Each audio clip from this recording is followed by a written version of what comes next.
मुंशी प्रेमचंद द्वारा लिखी गई कहानी दंड। संध्या का समय था। कचहरी उठ गई थी। एहलकार चपरासी जेबें खनखनाते घर जा रहे थे। मेहतर कूड़े टटोल रहा था कि शायद कहीं पैसे मिल जाएं। कचहरी के बरामदों में सांडों ने वकीलों की जगह ले ली थी। पेड़ों के नीचे मुहर्रिरों की जगह कुत्ते बैठे नजर आते थे। इसी समय एक बूढ़ा आदमी फटे पुराने कपड़े पहने लाठी टेकता हुआ जंट साहब के बंगले पर पहुंचा और साइबान में खड़ा हो गया। जंट साहब का नाम था मिस्टर जी सिन्हा। अर्दली ने दूर ही से ललकारा, कौन साइबान में खड़ा है, क्या चाहता है? बूढ़ा, गरीब बामण हूँ भैया, साहब से भेंट होगी। अर्दली, साहब तुम जैसों से नहीं मिला करते। बूढ़े ने लाठी पर अकड़ कर कहा, क्यों भाई, हम खड़े हैं या डाकू चोर हैं कि हमारे मुंह में कुछ लगा हुआ है? अर्दली, भीख मांग कर मुकदमा लड़ने आए होगे। बूढ़ा, तो कोई पाप किया है? अगर घर बेच कर नहीं लड़ते तो कुछ बुरा करते हैं। यहाँ तो मुकदमा लड़ते लड़ते उम्र बीत गई, लेकिन घर का पैसा नहीं खर्चा। मियाँ की जूती मियाँ का सिर करते हैं। 10 भले मानसों से मांग कर एक को दे दिया। चलो छुट्टी हुई। गांव भर नाम से कांपता है। किसी ने जरा भी टिरपिर की और मैंने अदालत में दावा दायर किया। अर्दली, किसी बड़े आदमी से पाला नहीं पड़ा अभी। बूढ़ा, अजी कितने ही बड़ों को बड़े घर भिजवा दिया। तुम हो किस फेर में? हाई कोर्ट तक जाता हूँ सीधा। कोई मेरे मुँह क्या आएगा बेचारा? गांव से तो कोड़ी जाती नहीं, फिर डरे क्यों? किसी चीज़ पर दांत लगाएं। अपना करके छोड़ा, सीधा ने दिया तो अदालत में घसीट लाए और रगेद रगेद कर मारा। अपना क्या बिगड़ता है? तो साहब से इत्तला करते हो कि मैं ही पुकारूं? अर्दली ने देखा यह आदमी यूँ टलने वाला नहीं, तो जाकर साहब से उसकी इत्तला की। साहब ने हुलिया पूछा और खुश होकर कहा, फ़ौरन बुला लो। अर्दली, हुजूर बिल्कुल फटे हाल है साहब, गुदड़ी में ही लाल होते हैं, जाकर भेज दो। मिस्टर सिन्हा अधेड़ आदमी थे, बहुत ही शांत, बहुत ही विचारशील, बातें बहुत कम करते थे। कठोरता और असभ्यता जो शासन की अंग समझी जाती है उनको छू भी नहीं गई थी। न्याय और दया के देवता मालूम होते थे। डिल डोल देवों का सा था और रंग आबनूस का सा। आराम कुर्सी पर लेटे हुए पेचवान पी रहे थे। बूढ़े ने जाकर सलाम किया। सिन्हा, तुम हो जगत पांडे, आओ बैठो। तुम्हारा मुकदमा तो बहुत ही कमज़ोर है, भले आदमी जाल भी न करते बना। जगत, ऐसा न करें हुजूर, गरीब आदमी हूँ, मर जाऊँगा। सिन्हा, किसी वकील मुख्तार से सलाह भी न ले ली। जगत, अब तो सरकार की शरण में आया हूँ। सिन्हा, सरकार या मिसिल बदल देंगे या नया कानून गढ़ेंगे? तुम गच्चा खा गए। मैं अभी कानून के बाहर नहीं जाता, जानते हो ना, अपील से कभी मेरी एक तजवीज़ रद्द नहीं होती। जगत, बड़ा धर्म होगा सरकार। सिन्हा के पैरों पर गिन्नियों की एक टोली रखकर, बड़ा दुखी हूँ सरकार। सिन्हा मुस्कुराकर, यहाँ भी अपनी चालबाजी से नहीं चूकते, निकालो अभी, और ओस से प्यास नहीं बुझती, भला दाही तो पूरा करो। जगत, बहुत तंग हूँ दीन बंधु। सिन्हा, डालो डालो कमर में हाथ, भला कुछ मेरे नाम की लाज तो रखो। जगत, लुट जाऊंगा सरकार। सिन्हा, लूटे तुम्हारे दुश्मन, जो इलाका बेच कर लड़ते हैं, तुम्हारे जजमानों का भगवान भला करे। तुम्हें किस बात की कमी है? मिस्टर सिन्हा इस मामले में ज़रा भी रियायत न करते थे। जगत ने देखा कि यहाँ काइयापन से काम चलेगा तो चुपके से 4 गिन्नियाँ और निकाली, लेकिन उन्हें मिस्टर सिन्हा के पैरों रखते समय उसकी आंखों से खून निकल आया। यह उसकी बरसों की कमाई थी। बरसों पेट काट कर, तन जलाकर, मन बांध कर, झूठी गवाहियाँ देकर उसने यह धाती संचय कर पाई थी। उसका हाथों से निकला प्राण निकलने से कम दुखदाई न था। जगत पांडे के चले जाने के बाद कोई 9 बजे रात को जंट साहब के बंगले पर एक तांगा आकर रुका और उस पर से पंडित सत्यदेव उतरे, जो राजा साहब शिवपुर के मुख्तार थे। मिस्टर सिन्हा ने मुस्कुराकर कहा, आप शायद अपने इलाके में गरीबों को न रहने देंगे। इतना जुल्म। सत्यदेव गरीब परवर, यह कहिए कि गरीबों के मारे अब इलाके में हमारा रहना मुश्किल हो रहा है। आप जानते हैं, सीधी उंगली से घी नहीं निकलता। जमींदार को कुछ न कुछ सख्ती करनी ही पड़ती है, मगर अब यह हाल है कि हमने जरा चूं भी की तो उन्हीं गरीबों की त्योरियां बदल जाती है। सब मुफ्त में ज़मीन जोतना चाहते हैं। लगान मांगिए तो फौजदारी का दावा करने को तैयार। अब इसी जगत पांडे को देखिए। गंगा कसम है हुजूर, सरासर झूठा दावा है। हुजूर से कोई बात छिपी तो रह नहीं सकती। अगर जगत पांडे मुकदमा जीत गया तो हमें बोरियां बंधना छोड़कर भागना पड़ेगा। अब हुजूर ही बसाएं तो बच सकते हैं। राजा साहब ने हुजूर को सलाम कहा है और अर्ज़ की है कि हक इस मामले में जगत पांडे की ऐसी खबर लें कि वह भी याद करे। मिस्टर सिन्हा ने भवें सिकोड़ कर कहा, कानून मेरे घर तो नहीं बनता। सत्यदेव, आपके हाथ में सब कुछ है। यह कहकर गिन्नियों की एक गड्ढी निकालकर मेज़ पर रख दी। मिस्टर सिन्हा ने गड्ढी को आंखों से गिनकर कहा, इन्हें मेरी तरफ से राजा साहब को नज़र कर दीजिएगा। आखिर आप कोई वकील तो करेंगे, उसे क्या दीजिएगा। सत्यदेव, यह तो हुजूर के हाथ में है। जितनी ही पेशियाँ होगी उतना ही खर्च भी बढ़ेगा। सिन्हा, मैं चाहूँ तो महीनों लटका सकता हूँ। सत्यदेव, हाँ, इससे कौन इनकार कर सकता है।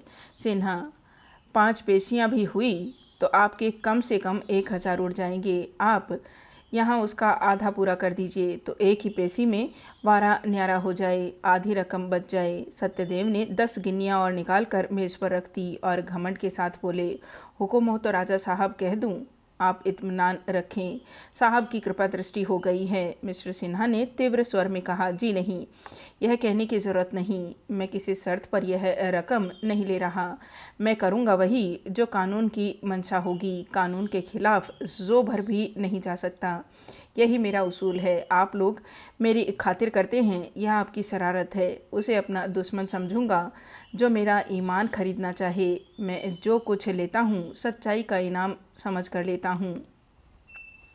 जगत पांडे को पूरा विश्वास था कि मेरी जीत होगी, लेकिन तजवीज़ सुनी तो होश उड़ गए। दावा खारिज हो गया। उस पर खर्च की चपत अलग, मेरे साथ यह चाल। अगर लाला साहब को इसका मजा न चखा दिया तो बामण नहीं है किस फेर में।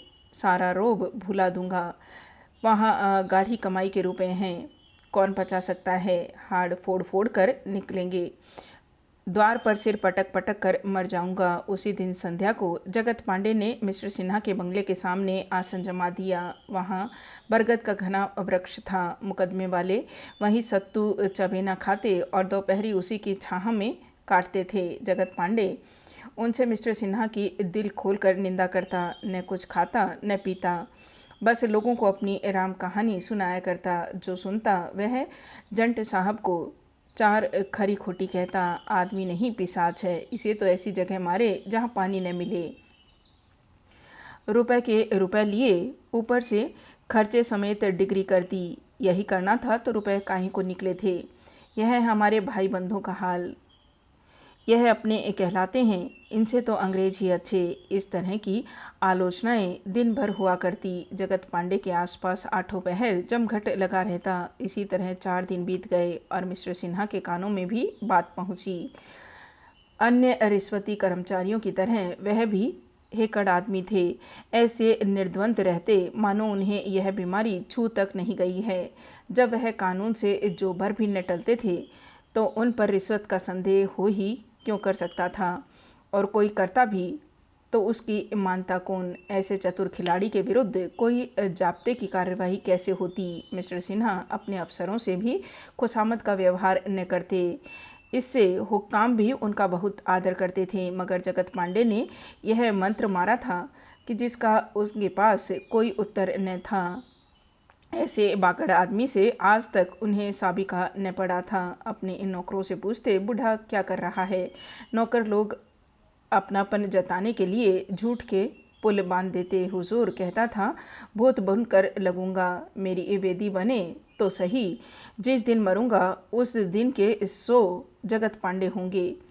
मिस्टर सिन्हा पक्के नास्तिक थे, लेकिन ये बातें सुन सुनकर सशंक हो जाते और उनकी पत्नी तो थर थर कांपने लगती। वह नौकरों से बार बार कहती, उससे जाकर पूछो क्या चाहता है, जितना रुपया चाहे ले ले, हमसे जो मांगे वह देंगे, बस यहाँ से चला जाए। लेकिन मिस्टर सिन्हा आदमियों को इशारे से मना कर देते थे। उन्हें अभी तक आशा थी कि भूख प्यास से व्याकुल होकर बूढ़ा चला जाएगा। इससे अधिक भय यह था कि मैं ज़रा भी नरम पड़ा और नौकरों ने मुझे उल्लू बनाया। छठे दिन मालूम हुआ कि जगत पांडे अबोल हो गया है, उससे हिला तक नहीं जाता, चुपचाप पड़ा आकाश की ओर देख रहा है। शायद आज रात दम निकल जाए। मिस्टर सिन्हा ने लंबी सांस ली और गहरी चिंता में डूब गए। पत्नी ने आंखों में आंसू भरकर आग्रहपूर्वक कहा, तुम्हें मेरे सिर की कसम, जाकर किसी तरह इस बला को टालो। बूढ़ा मर गया तो हम कहीं के न रहेंगे। अब रुपए का मुंह मत देखो, 2-4 हजार भी देने पड़े तो देकर उसे मनाओ। तुमको जाते शर्म आती हो तो मैं चली जाऊं। सिन्हा, जाने का इरादा तो मैं कई दिन से कर रहा हूं, लेकिन जब देखता हूं कि वहां भीड़ लगी रहती है, इससे हिम्मत नहीं पड़ती। सब आदमियों के सामने तो मुझसे न जाया जाएगा, चाहे कितनी ही बड़ी आफत क्यों न आ पड़े।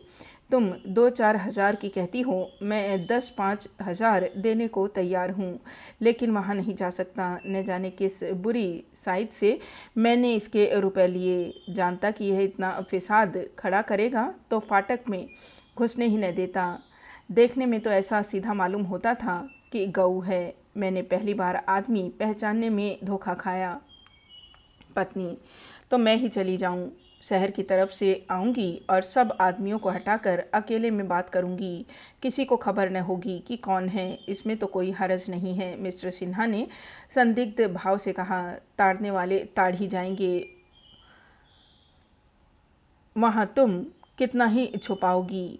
पत्नी, ताड़ जाएंगे तो ताड़ जाएं, अब किससे कहाँ तक डरूं। बदनामी अभी क्या कम हो रही है जो और हो जाएगी। सारी दुनिया जानती है कि तुमने रुपए लिए, यूं ही कोई किसी पर प्राण नहीं देता। फिर अब व्यर्थ ऐंठ क्यों रहे हो। मिस्टर सिन्हा अब मर्म वेदना को न दबा सके, बोले, प्रिय, यह व्यर्थ की ऐंठ नहीं है। चोर को अदालत में बेंत खाने से उतनी लज्जा नहीं आती जितनी किसी हाकिम को अपनी रिश्वत का पर्दा खुलने से आती है। वह जहर खाकर मर जाएगा, पर संसार के सामने अपना पर्दा न खोलेगा। अपना सर्वनाश देख सकता है, पर यह अपमान नहीं सह सकता। जिंदा खाल खींचने या कोल्हू में परे जाने के सिवा और कोई स्थिति नहीं है जो उसे अपना अपराध स्वीकार करा सके। इसका तो मुझे जरा भी भय नहीं कि ब्राह्मण भूत बनकर हमको सताएगा या हमें उनकी वेदी बनाकर पूजनी पड़ेगी। यह भी जानता हूँ कि पाप का दंड भी बहुधा नहीं मिलता, लेकिन हिंदू होने के कारण संस्कारों की शंका कुछ कुछ बनी हुई है। ब्रह्म हत्या का कलंक सिर पर लेते हुए आत्मा कांपती है। बस इतनी बात है। मैं आज रात को मौका देख कर जाऊँगा और इस संकट को काटने के लिए जो कुछ हो सकेगा करूँगा। तीर जमा करो। आधी रात बीत चुकी थी। मिस्टर सिन्हा घर से निकले और अकेले जगत पांडे को मनाने चले। बरगद के नीचे बिल्कुल सन्नाटा था। अंधकार ऐसा था मानो निशा देवी यहीं शयन कर रही हो। जगत पांडे की सांस जोर जोर से चल रही थी, मानो मौत जबरदस्ती घसीटे लिए जाती हो। मिस्टर सिन्हा के रोए खड़े हो गए। बूढ़ा कहीं मर तो नहीं रहा है। जेबी लालटेन निकाली और जगत के समीप जाकर बोले, पांडे जी, कहो क्या हाल है। जगत पांडे ने आंखें खोलकर देखा और उठने की असफल चेष्टा करके बोला, मेरा हाल पूछते हो, देखते नहीं हो मर रहा हूँ। सिन्हा, तो इस तरह क्यों प्राण देते हो। जगत, तुम्हारी यही इच्छा है तो मैं क्या करूं। सिन्हा, मेरी तो यही इच्छा नहीं। हाँ, तुम अलबत्ता मेरा सर्वनाश करने पर तुले हुए हो। आखिर मैंने तुम्हारे 150 रुपये ही तो लिए हैं। इतने ही रुपए के लिए तुम इतना बड़ा अनुष्ठान कर रहे हो। जगत, 150 रुपये की बात नहीं है। जो तुमने मुझे मिट्टी में मिला दिया, मेरी डिग्री हो गई होती तो मुझे 10 बीघे ज़मीन मिल जाती और सारे इलाके में नाम हो जाता। तुमने मेरे 150 नहीं लिए, मेरे 5,000 बिगाड़ दिए, पूरे 5,000। लेकिन यह घमंड न रहेगा, याद रखना, कह देता हूँ, सत्यानाश हो जाएगा। इस अदालत में तुम्हारा राज्य है, लेकिन भगवान के दरबार में विप्रों ही का राज्य है। विप्र का धन लेकर कोई सुखी नहीं रह सकता। मिस्टर सिन्हा ने बहुत खेद और लज्जा प्रकट की, बहुत अनुनय से काम लिया और अंत में पूछा, सच बताओ पांडे, कितने रुपए पा जाओ तो यह अनुष्ठान छोड़ दो। जगत पांडे अब की जोर लगाकर उठ बैठे और बड़ी उत्सुकता से बोले, 5,000 से कौड़ी कम न लूँगा। सिन्हा, 5,000 तो बहुत होते हैं, इतना जुल्म न करो। जगत, नहीं, इससे कम न लूँगा। यह कहकर जगत पांडे फिर लेट गया। उसने ये शब्द निश्चयात्मक भाव से कहे थे कि मिस्टर सिन्हा को और कुछ कहने का साहस न हुआ। रुपए लाने घर चले, लेकिन घर पहुंचते पहुंचते नीयत बदल गई। 150 के बदले 5,000 देते कलंक हुआ। मन में कहा, मरता है, जाने दो। कहाँ की ब्रह्म हत्या और कैसा पाप, यह सब पाखंड है, बदनामी न होगी। सरकारी मुलाजिम तो यूं ही बदनाम होते हैं, यह कोई नई बात थोड़े ही है। बच्चा कैसे उठ पड़े थे, समझा होगा, उल्लू फंसा। अगर 6 दिन के उपवास करने से 5,000 मिले तो मैं महीने में कम से कम 5 मरतबा यह अनुष्ठान करूं। 5,000 नहीं, कोई मुझे 1,000 दे दे। यहाँ तो महीने भर नाक रगड़ता हूँ, तब जाके 600 रुपये के दर्शन होते हैं। नोच खसोट से भी शायद ही किसी महीने में इससे ज़्यादा मिलता हो। बैठा मेरी राह देख रहा होगा, लेना रुपए, मुँह मीठा हो जाएगा। वह चारपाई पर लेटना चाहते थे कि उनकी पत्नी जी आकर खड़ी हो गई। उनके सिर के बाल खुले हुए थे, आंखें सहमी हुई रह रह कर कांप उठती थी, मुंह से शब्द न निकलता था। बड़ी मुश्किल से बोली, आधी रात तो हो ही गई, तुम जगत पांडे के पास चले जाओ। मैंने अभी ऐसा बुरा सपना देखा है कि अभी तक कलेजा धड़क रहा है, जान संकट में पड़ी हुई है, जाके किसी तरह उसे टालो। मिस्टर सिन्हा, वहीं से तो चला आ रहा हूँ, मुझे तुमसे ज़्यादा फिक्र है। अभी आकर खड़ा ही हुआ था कि तुम आई। पत्नी, अच्छा तो तुम गए थे, क्या बातें हुई, राजी हुआ? सिन्हा, 5,000 रुपये मांगता है। पत्नी, 5,000? सिन्हा, कौड़ी कम नहीं कर सकता, और मेरे पास इस वक्त 1,000 से ज़्यादा न होंगे। पत्नी ने एक क्षण सोचकर कहा, जितना मांगता है उतना ही दे दो, किसी तरह गला तो छूटे। तुम्हारे पास रुपए न हो तो मैं दे दूंगी, अभी से सपने दिखाई देने लगे हैं। मरा तो प्राण कैसे बचेंगे, बोलता चालता है ना। मिस्टर सिन्हा, अगर आबनूस थे तो उनकी पत्नी चंदन सिन्हा उनके गुलाम थे, उनके इशारों पर चलते थे। पत्नी जी भी पति शासन में कुशल थी, सौंदर्य और अज्ञान में अपवाद है। सुंदरी कभी भोली नहीं होती, वह पुरुष के मर्म स्थल पर आसन जमाना जानती है। सिन्हा, तो लाओ, देता हूँ, लेकिन आदमी बड़ा चक्खड़ है, कहीं रुपए लेकर सबको दिखाता फिरे तो। पत्नी, उसको यहाँ से इसी वक्त भागना होगा। सिन्हा, तो निकालो, दे ही दूँ, जिंदगी में यह बात भी याद रहेगी। पत्नी ने अविश्वास भाव से कहा, चलो मैं अभी चलती हूँ, इस वक्त कौन देखता है। पत्नी से अधिक पुरुष के चरित्र का ज्ञान और किसी को नहीं होता। मिस्टर सिन्हा की मनोवृत्तियों को उनकी पत्नी जी खूब जानती थी। कौन जान रास्ते में रुपए कहीं छिपा दे और कह दे आए हैं, या कहने लगे रुपए लेकर भी नहीं टलता तो मैं क्या करूं। जाकर संदूक से नोटों के पुलिंदे निकाले और उन्हें चादर में छिपाकर मिस्टर सिन्हा के साथ चली। सिन्हा के मुंह पर झाड़ू सी फिरी थी, लालटेन लिए पछताते चले जाते थे। 5,000 रुपये निकले जाते हैं, फिर इतने रुपए कब मिलेंगे कौन जानता है। इससे तो कहीं अच्छा था दुष्ट मर ही जाता, बला से बदनामी होती। कोई मेरी जेब से रुपए तो न छीन लेता, ईश्वर करे मर गया हो। अभी तक दोनों आदमी फाटक ही तकम आए थे कि देखा जगत पांडे लाठी टेकता चला आता है। उसका स्वरूप इतना डरावना था मानो शमशान से कोई मुर्दा भागा आता हो। पत्नी जी बोली, महाराज हम तो आ ही रहे थे, तुमने क्यों कष्ट किया, रुपए लेकर सीधे घर चले जाओगे ना। जगत, हाँ हाँ, सीधा घर जाऊंगा।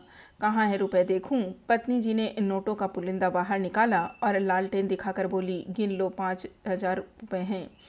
पांडे ने पुलिंदा लिया और बैठकर उलट पुलट कर देखने लगा। उसकी आंखें एक नए प्रकाश से चमकने लगी। हाथों में नोटों को तोलता हुआ बोला, पूरे 5,000 है पत्नी, पूरे गिन लो। जगत, 5,000 में 2 टोकरी भर जाएंगी। हाथों से बताकर, इतने सारे 5,000। सिन्हा, क्या अब भी तुम्हें विश्वास नहीं आता? जगत, पूरे हैं, पूरे 5,000। तो अब जाऊं, भाग जाऊं? यह कहकर वह पुलिंदा लिए कई कदम लड़खड़ाता हुआ चला जैसे कोई शराबी, और तब धम से जमीन पर गिर पड़ा। मिस्टर सिन्हा लपट कर उठाने दौड़े तो देखा उसकी आंखें पथरा गई है और मुख पीला पड़ गया है। बोले, पांडे, क्या कहीं चोट आ गई? पांडे ने एक बार मुंह खोला, जैसे मरी हुई चिड़िया सिर लटका चोंच खोल देती है। जीवन का अंतिम धागा भी टूट गया। होठ खुले हुए थे और नोटों का पुलिंदा छाती पर रखा हुआ था। इतने में पत्नी जी भी आ पहुंची और शव को देखकर चौंक पड़ी। पत्नी, इसे क्या हो गया? सिन्हा, मर गया। और क्या हो गया? पत्नी, सिर पीट कर मर गया। हाय भगवान, अब कहाँ जाऊं? यह कहकर बंगले की ओर बड़ी तेजी से चली। मिस्टर सिन्हा ने भी नोटों का पुलिंदा शव की छाती पर से उठा लिया और चले। पत्नी, ये रुपए अब क्या होंगे? सिन्हा, किसी धर्म कार्य में दे दूंगा। पत्नी, घर में मत रखना, खबरदार। हाय भगवान। दूसरे दिन सारे शहर में खबर मशहूर हो गई। जगत पांडे ने जंट साहब पर जान दे दी। उसका शव उठा तो हजारों आदमी साथ थे। मिस्टर सिन्हा को खुल्लम खुल्ला गालियां दे जा रही थी।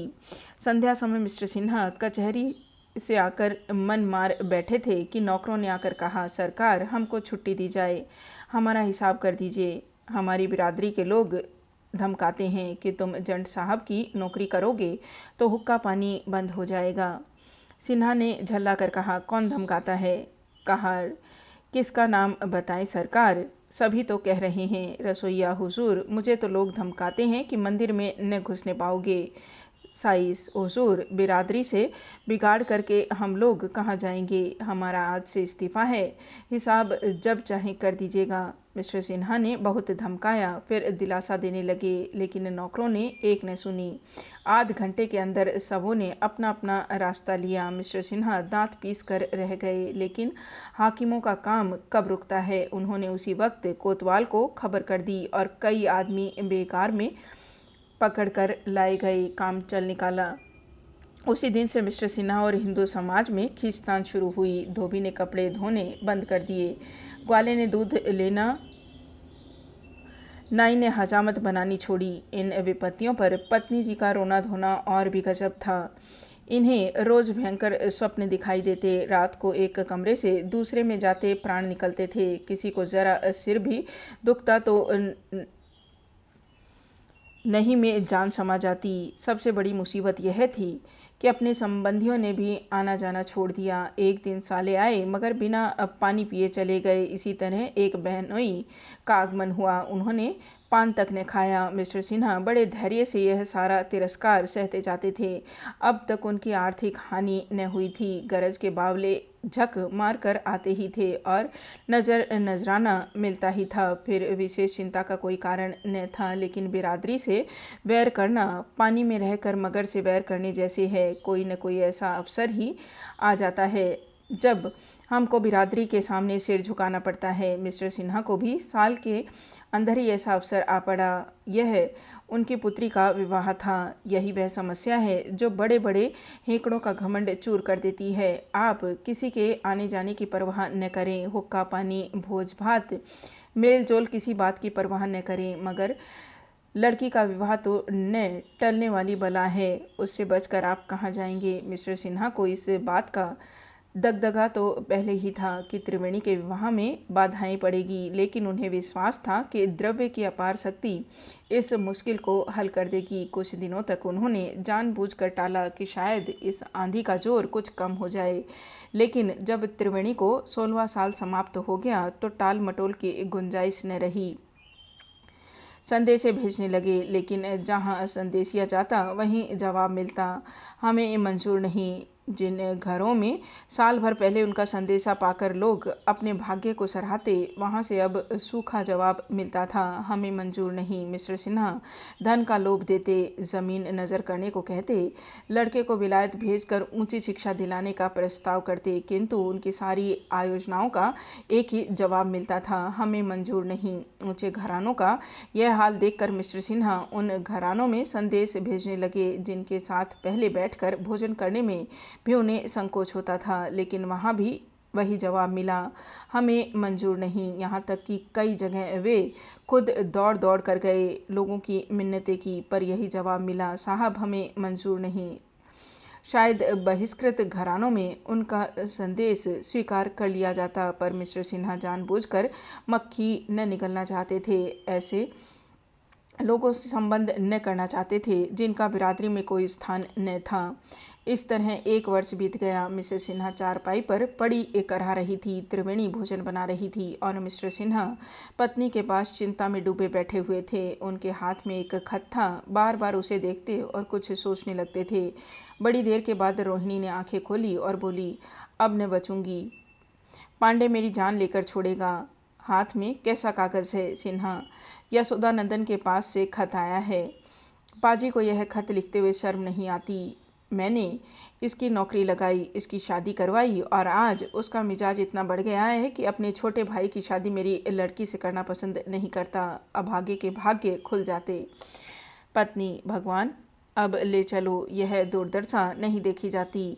अंगूर खाने का जी चाहता है, मंगवाए हैं कि नहीं? सिन्हा, मैं जाकर खुद लेता आता हूँ। यह कहकर उन्होंने तस्तरी में अंगूर भरकर पत्नी के पास रख दिए। वह उठा उठाकर खाने लगी। जब तस्तरी खाली हो गई तो बोली, अब किसके यहाँ संदेशा भेजोगे? सिन्हा, किसके यहाँ बताऊँ? मेरी समझ में तो अब कोई ऐसा आदमी नहीं रह गया। ऐसी बिरादरी में रहने से तो यह 1000 दर्जा अच्छा है कि बिरादरी के बाहर रहूं। मैंने एक ब्राह्मण से रिश्वत ली, इससे मुझे इनकार नहीं, लेकिन कौन रिश्वत नहीं लेता? अपने गौ पर कोई नहीं चूकता, ब्राह्मण नहीं, खुद ईश्वर ही क्यों न हो। रिश्वत खाने वाले उन्हें भी चूस लेंगे। रिश्वत देने वाला अगर कोई निराश होकर अपने प्राण देता है तो मेरा क्या अपराध? अगर कोई मेरे फैसले से नाजार होकर जहर खा ले तो मैं क्या कर सकता हूँ? इस पर भी मैं प्रायश्चित करने को तैयार हूँ। बिरादरी को दंड दें, उसे स्वीकार करने को तैयार हूँ। सहसे कहकर मुझसे जो प्रायश्चित चाहे करवा ले, लेकिन कोई सुनता नहीं। दंड अपराध के अनुकूल होना चाहिए, नहीं तो यह अन्याय है। अगर किसी मुसलमान का छुआ भोजन खाने के लिए बिरादरी मुझे काले पानी भेजना चाहे तो मैं उसे कभी न मानूंगा। फिर अपराध अगर है तो मेरा है। मेरी लड़की ने क्या अपराध किया है? मेरे अपराध के लिए लड़की को दंड देना सरासर न्याय विरुद्ध है। पत्नी, मगर करोगे क्या? और कोई पंचायत क्यों नहीं करते? सिन्हा, पंचायत में भी तो वही बिरादरी के मुखिया लोग ही होंगे, उनसे मुझे न्याय की आशा नहीं। वास्तव में इस तिरस्कार का कारण ईर्ष्या है। मुझे देखकर सब जलते हैं और इसी बहाने वे मुझे नीचा दिखाना चाहते हैं। मैं इन लोगों को खूब समझता हूँ। पत्नी, मन की लालसा मन में रह गई। यह अरमान लिए संसार से जाना पड़ेगा। भगवान की जैसी इच्छा। तुम्हारी बातों से मुझे डर लगता है कि मेरी बच्ची की न जाने क्या दशा होगी, मगर तुमसे मेरी अंतिम विनय यही है कि बिरादरी से बाहर न जाना, नहीं तो परलोक में भी मेरी आत्मा को शांति न मिलेगी। यह शोक मेरी जान ले रहा है। हाय, बच्ची पर न जाने क्या विपत्ति आने वाली है। यह कहते मिसेस सिन्हा की आंखों में आंसू बहने लगे। मिस्टर सिन्हा ने उनको दिलासा देते हुए कहा, इसकी चिंता मत करो प्रिय, मेरा आशय केवल यह था कि ऐसे भाव मन में आया करते हैं। तुमसे सच कहता हूँ, बिरादरी के अन्याय से कलेजा छलनी हो गया है। पत्नी, बिरादरी को बुरा मत कहो। बिरादरी का डर न हो तो आदमी न जाने क्या क्या उत्पात करे। बिरादरी को बुरा न कहो, कलेजे पर हाथ रख कर। यहाँ बड़ा दर्द हो रहा है। यशोदानंदन ने भी कोरा जवाब दे दिया, किसी करवट चैन नहीं आता। क्या करूं भगवान? सिन्हा, डॉक्टर को बुलाऊं? पत्नी, तुम्हारा जी चाहे बुला लो, लेकिन मैं बचूंगी नहीं। जरा तिब्बों को बुला लो, प्यार कर लूं। जी डूबा जाता है। मेरी बच्ची, हाय मेरी बच्ची।